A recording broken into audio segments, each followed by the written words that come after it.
Everyone, Shrimati मोहरी देवी Tapadia girls college के YouTube channel पे आपका स्वागत है। आज हम केमिस्ट्री क्लास में जो टॉपिक डिस्कस करने वाले हैं वो आपके हैं अपन केमिकल प्रॉपर्टीज़ ऑफ ईथर। देखिए, इससे रिलेटेड जो अपना प्रीवियस वीडियो था अपन ने इससे रिलेटेड जो अपन ने बात की थी, तो वहाँ पर अपन ने रिएक्शन देखी थी आपकी जो ईथर कंपाउंड है उसकी जो एल्किल ग्रुप है उसके साथ, और उसी के अंदर अपन ने जो हेलोजिनेशन है उसकी प्रोसेस है वो यहाँ पर देखी थी।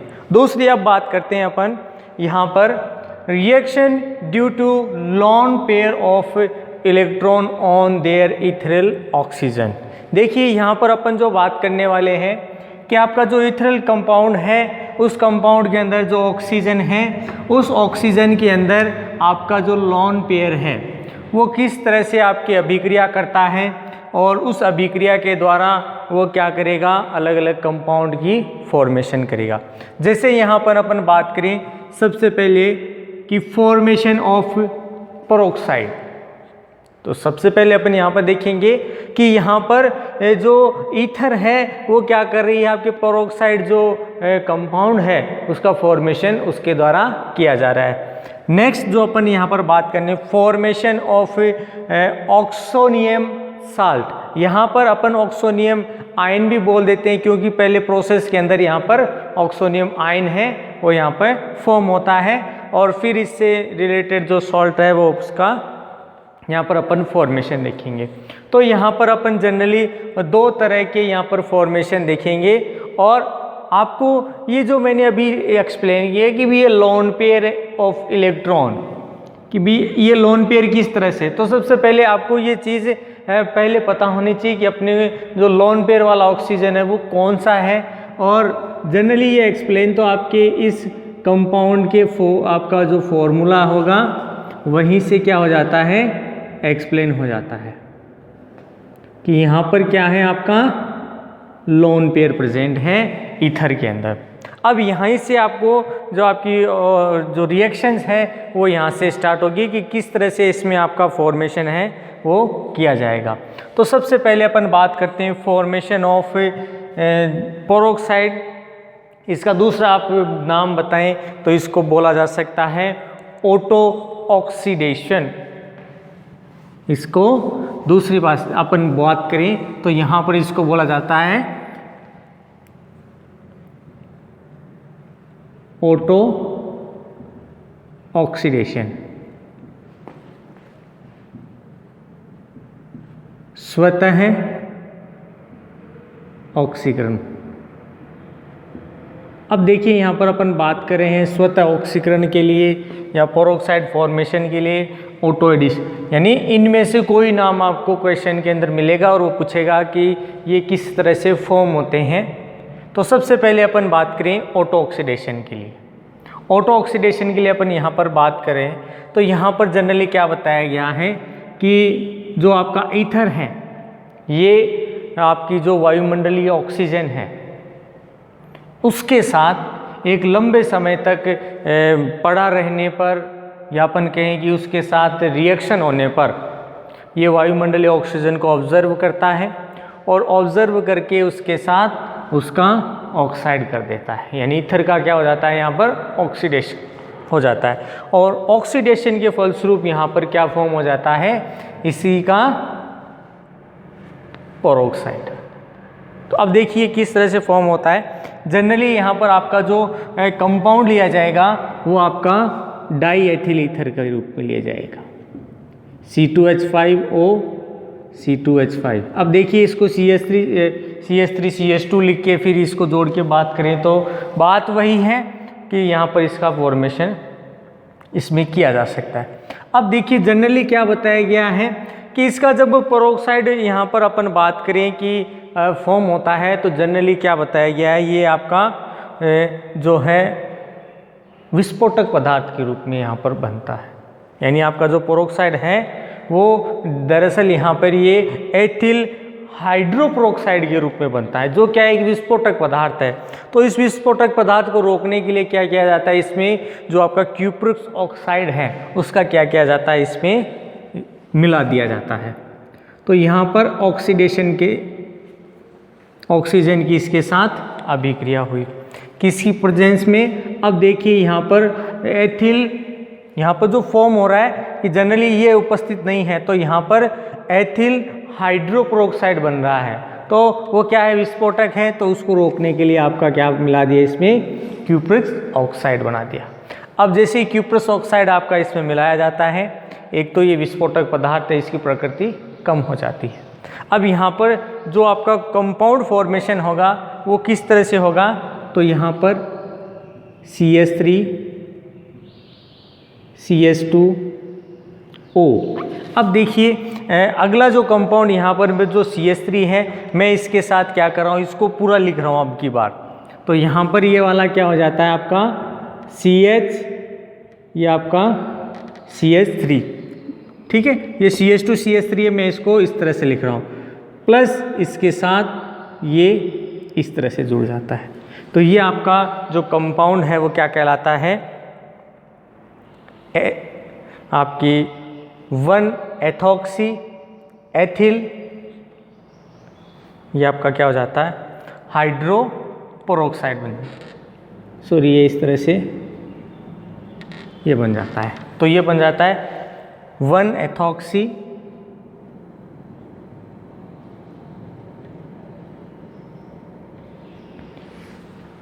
एथिल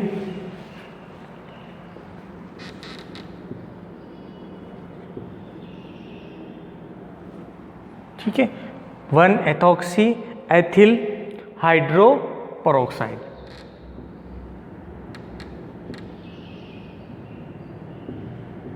ठीक है, तो इस तरह से आपका ये फॉर्मेशन इसके अंदर हो जाता है। जनरली यहाँ पर अगर ये कंपाउंड नहीं होता है तो आपका यहाँ पर जो मेन कंपाउंड बनता है 1-एथॉक्सी एथिल हाइड्रोपेरोक्साइड जो बन रहा है, ये क्या है, आपका विस्फोटक है। तो इसमें क्या है, विस्फोटक पदार्थ हैं, तो इसको रोकने के लिए क्या किया जाता है, इसका पदार्थ मिला जाए। तो यहाँ पर जनरली क्या होगा कि आपका जो पेरोक्साइड है वो फॉर्म हो जाता है। तो फर्स्ट रिएक्शन थी अपनी फॉर्मेशन ऑफ पेरोक्साइड। तो यहाँ पर आपका जो एग्जाम्पल है वो याद रखना है, डाई एथिल ईथर। और जनरली इसी मतलब आगे भी अपन कोई रिएक्शन पढ़ेंगे उसमें भी डाई एथिल ईथर है, उसी का यूज किया जाता है।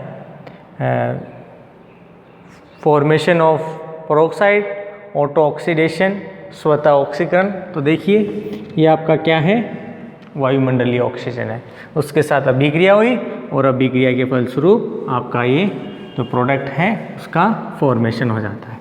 नेक्स्ट यहाँ अपन सेकंड बात कर रहे हैं कि जो कंपाउंड यहाँ पे फॉर्म होगा,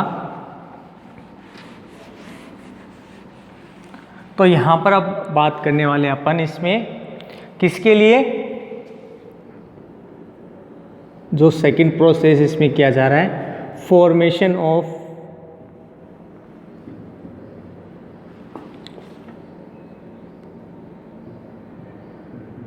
ऑक्सोनियम साल्ट्स। या तो इसको इस तरह से बोल दें या फिर इसको आपके ऑक्सोनियम आयन का निर्माण बोल दें, तो बात एक ही है। तो यहाँ पर इस तरह से क्या है कि इसका फॉर्मेशन किया जाए। यहाँ पर देखिए क्या बताया गया है कि जनरली जो ईथर है तो वो क्या होगा कि अम्लों के साथ क्या होगा, अभिक्रिया करके ये क्या करेगा, इसके अंदर जो लवण है उसका यहाँ पर निर्माण करेगा। और जनरली जो ईथर के साथ जो आपका कंपाउंड जुड़ा हुआ है, ये कंपाउंड अपन बात करें ईथर है उसके लिए, तो ये क्या करेगा, आपका ब्रोंस्टेन लोरी जो क्षार है उसकी तरह काम करेगा। कि यहाँ पर जो ईथर है उसके लिए आपका यहाँ पर अपन क्या यूज़ कर रहे हैं, एसिड कर रहे हैं। और ख़ासकर यहाँ पर कौन से वाला, कंसर्टेड, कि यहाँ पर अपन किसका यूज़ करें, कंसर्टेड एसिड्स का अपन यहाँ पर यूज़ करें। जनरली इनके अंदर आपका HCl, H2SO4 और कभी कभी HNO3, जनरली ये ना यूज़ करें, ये दो आपको मोस्टली देखने को मिलेंगे। तो क्या करेंगे कि ये जो एसिड्स हैं वो जनरली यहाँ पर जो ईथर है उसके लिए क्या करेंगे,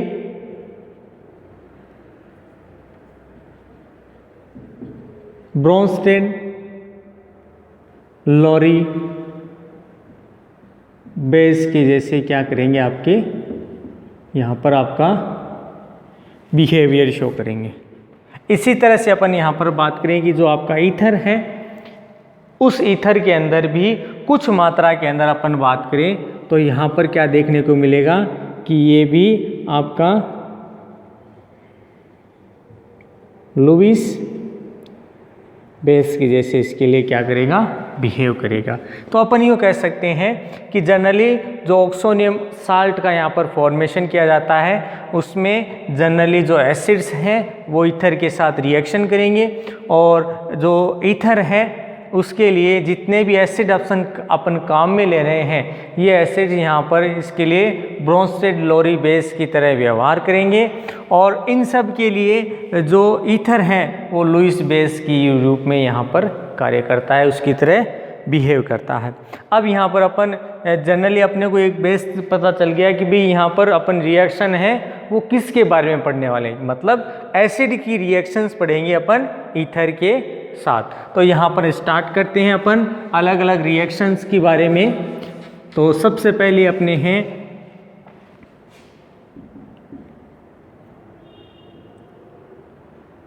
ether react with concerted H2SO4। तो यहाँ पर अपन इसके साथ इसकी रिएक्शन करते हैं। तो जब भी इसको इसके साथ गर्म किया जाता है तो गर्म करने के फलस्वरूप यहाँ पर एल्किल हाइड्रोक्साइड है, उसके सल्फर युक्त यौगिकों का यहाँ पर निर्माण होगा।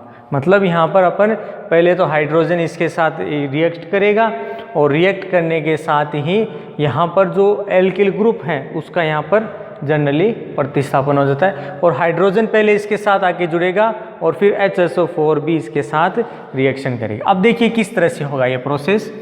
ये अपना R2O ईथर है, इसकी अपन ने रिएक्शन करवाई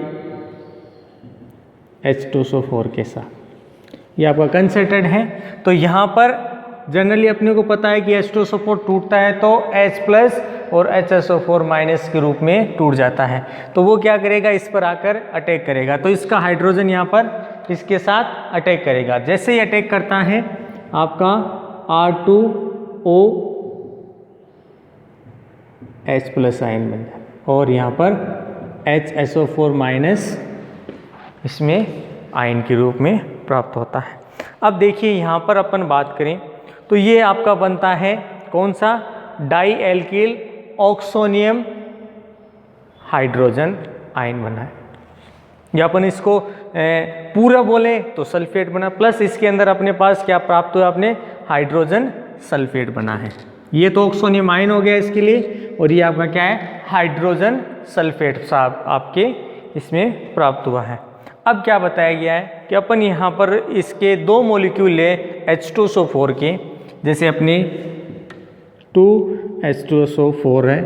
अब इसको अपन ने क्या किया, इसको ब्रेक किया, तो यहाँ पर आपका तो एक तो बन जाता है SO3, देखिए ठीक है। फिर बनेगा आपका -H2SO4-। फिर बात करें यहाँ पर इसके अलावा देखो हाइड्रोजन कितने हैं, 4 हैं, और यहाँ पर अपने पास अभी 2 हाइड्रोजन ही इसके प्राप्त हुए हैं। तो यहाँ पर बचा H3O+ बन जाता है। तो जनरली इस तरह से वापस इसका जो मॉलिक्यूल है वो इस तरह से ब्रेक हो। अब क्या होगा कि ये जो आपका यहाँ पर हाइड्रोनियम आयन है H2SO4 वाला, इसके साथ जो प्राप्त हुआ है, ये क्या करेगा, आपके एल्किल ग्रुप के साथ क्या करेगा, अभिक्रिया करेगा। तो अब यहाँ पर देखें अपन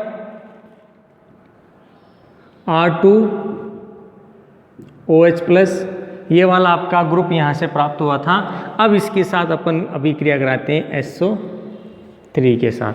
तो जैसे ही SO3 के साथ ये अभिक्रिया होगी तो अपन यहाँ पर बात करें ऑक्सीजन और प्लस, अब यहाँ का हाइड्रोजन क्या होगा, SO3 के साथ क्या होगा, नीचे चला जाएगा। मतलब यहाँ पर ये वाला इस तरफ, और यहाँ पर इस पे पॉजिटिव चार्ज, ये आपका सेकेंड एल्किल ग्रुप, और यहाँ पर आपका SO3H बन जाता है। अब यहाँ पर क्या होगा कि ये वाला इलेक्ट्रॉन पेयर अपना इलेक्ट्रॉन इसको दान कर देगा। तो यहाँ पर जैसे ही दान करेगा आपका एक एल्किल ग्रुप पूरा का पूरा अलग, यानी R+ है वो क्या होगा इससे टोटली अलग हो जाएगा। तो यहाँ पर बन जाएगा आपका R+। अब देखिए इसके अलावा क्या क्या बच गया कि यहाँ वाला ग्रुप पूरा का पूरा कंप्लीट हो रहा है, तो अपन इसको कह सकते हैं कि यहाँ पर RHSO4 बन जाता है। इसके अलावा क्या बन रहा है RHSO4-। इस तरह से आपका यहाँ पर फॉर्मेशन हो जाता है। तो इस तरह से अब देखिए अपन यहाँ पर बात करें कि अब ये जो आपका एल्किल ग्रुप बना है ये वापस किसके साथ अभिक्रिया करेगा, HSO4- के साथ अभिक्रिया करेगा। तो जैसे ही यहाँ पर अभिक्रिया होगी इसके द्वारा क्या बना दिया जाता है वापस RHSO4 यानी एल्किल हाइड्रोजन सल्फेट बन जाएगा। देखिए किस तरह से फॉर्म होगा आपका। ये अपन ग्रुप की बात करें तो यहाँ पर R+ और फिर ये आपका जो फर्स्ट यहाँ पर HSO4- बना था माइनस, ये इसके साथ अभिक्रिया करेगा तो बन जाएगा RHSO4। तो एल्किल हाइड्रोजन सल्फेट यहाँ पर आपका फॉर्मेशन हो जाता है कि जब ईथर है वो कंसंट्रेटेड H2SO4 के साथ रिएक्ट करता है। तो सबसे पहले प्रोसेस के अंदर बात करें, ये आपका ईथर है, ये H2SO4 के साथ अभिक्रिया हुई तो इसका ऑक्सोनियम आयन बन गया, साथ में HSO4- आयन बना है। दूसरी प्रोसेस अपन ने यहाँ पर क्या किया, H2SO4 है उसका यहाँ पर अपन ने ब्रेक कर लिया। तो ब्रेक करते ही एक तो आपका SO3 बन गया और एक बन गया H2SO4- और H3O+। अब यहाँ पर अपन बात करें कि अपने पास जो यहाँ पर जो इसका ऑक्सोनियम आयन बना था इसी की अपन ने किसके साथ अभिक्रिया की, R2OH इसके साथ अभिक्रिया। तो यहाँ पर अपना जो पॉजिटिव है वो इसके साथ रिएक्ट होगा। तो यहाँ पर अपन देखें कि हाइड्रोजन तो क्या करेगा, इसके साथ रिएक्ट करेगा सल्फर के साथ, और आपका ये जो पॉजिटिव आयन है जो इस पे अपन यहाँ पर देख रहे हैं ऑक्सीजन के पास ये पॉजिटिव आयन है, तो यहाँ पर लोन पेयर से एक इलेक्ट्रॉन क्या करता है, ये इसको डोनेट करता है। तो यहाँ पर इसका बॉन्ड फॉर्मेशन कंप्लीट हो, लेकिन इसके पास क्या हो जाता है, एक इलेक्ट्रॉन की कमी हो जाती है। तो क्या है कि ये एल्किल ग्रुप क्या होता है आपके अलग हो जाता है, R+ के रूप में निकल जाता है। फिर बात करें एक एल्किल ग्रुप ये रहा तो RHSO4, तो ये वाला ऑक्सीजन इसके साथ ऐड होगा तो RHSO4- के रूप में आपका प्राप्त हो जाता है, क्योंकि यहाँ पर बॉन्ड फॉर्मेशन के अंदर ज़्यादा है। फिर बात करें कि यहाँ पर आपका जो एल्किल का जो आयन प्राप्त हुआ है या अपन पॉजिटिव आयन कहते हैं एल्केन का, तो यहाँ पर ये जो पॉजिटिव आयन बना है इसके साथ वापस HSO4 की रिएक्शन कराते हैं तो यहाँ पर एल्किल हाइड्रोजन सल्फेट का निर्माण हो जाता है। तो इस तरह से अपन बात करें इसमें केमिकल रिएक्शन के अंदर कि यहाँ पर लोन पेयर है वो क्या करता है कि यहाँ पर ईथर वाले ऑक्सीजन के साथ उपस्थित होकर अलग अलग रिएक्शन करता है और एल्किल हाइड्रोजन सल्फेट है उसका यहाँ पर आपको क्या देखने को मिल रहा है, फॉर्मेशन देखने को मिल रहा है। अब अगर मान लो यहाँ पर अपन यही रिएक्शन अपन किसके साथ बात करें कि यहाँ पर आपका HCl हो और वो भी कैसी आपकी गैसीय कंडीशन वाला HCl हो, तो उसके साथ अभिक्रिया होगी तो यहाँ पर अपनी क्या देखा गया है कि जनरली यहाँ पर जो कोऑर्डिनेट बॉन्ड है उसका यहाँ पर आपको फॉर्मेशन देखने को मिलेगा, जैसे R2O+ HCl, ये भी कैसा है आपके गैस फेज के अंदर, गैसीय कंडीशन के अंदर, ये इसके साथ रिएक्शन होगी तो यहाँ पर आपका R2OH मतलब हाइड्रोनियम आयन आपका ऑक्सोनियम आयन है वो इसके द्वारा आपका प्राप्त हो जाता है। ध्यान रखना है ये आपका कौन सा है, ऑक्सोनियम आयन प्लस। अब इसके साथ और क्या बच गया, तो ये आपके सिर्फ Cl वाला है तो यहाँ पर आपका Cl-, ये आपका गैस रूप में बाहर निकल जाता है। अब इसका अपन यहाँ पर किसी ग्रुप के साथ देखें तो जैसे मैं यहाँ पर क्या ले रहा हूँ आपका C2H5O, C2H5, यहाँ आपका लोन पेयर है। अब इसके साथ HCl की रिएक्शन होगी तो यहाँ पर ऑक्सोनियम आयन किस तरह से फॉर्म होगा, C2H5 O। अब यहाँ पर एक तो आपका लोन पेयर है, एक पॉजिटिव आयन, और ये आपका HC, यहाँ पर C2H5 इस तरह से फॉर्म हो जाता है। और इसको अपन इस तरह से लिख सकते हैं Cl-। तो इस तरह से क्या देखने को मिल रहा है कि यहाँ पर इसका जो एथिल ईथर है उसका क्या बन गया, HCl के साथ अभिक्रिया हुई, तो अभिक्रिया के फलस्वरूप इसका जो कॉम्प्लेक्स है या जो संकुल है उसका यहाँ पर निर्माण हो जाता है। तो ये थी आपके केमिकल प्रॉपर्टीज़ के अंदर सेकंड रिएक्शन, जिसको अपन ने एक विशेष नाम दिया था reaction with lone pair of electron on there ether oxygen, की भी ईथर वाली जो ऑक्सीजन है ये वाली इसके साथ अलग अलग जो कंपाउंड है वो उसके साथ जो लोन पेयर है उसके साथ जुड़कर अलग अलग कंपाउंड फॉर्मेशन करे। नेक्स्ट यहाँ पर अपन थर्ड के अंदर बात करेंगे, यहाँ से इससे रिलेटेड जो अपन अदर्स रिएक्शन है वो इसकी यहाँ पर बात करेंगे। तो डियर स्टूडेंट, होप ये वीडियो पसंद आएगा। इस वीडियो को लाइक करें, शेयर करें और इससे रिलेटेड जो नोट्स हैं वो बनाते रहें। और इस वीडियो के लिए धन्यवाद।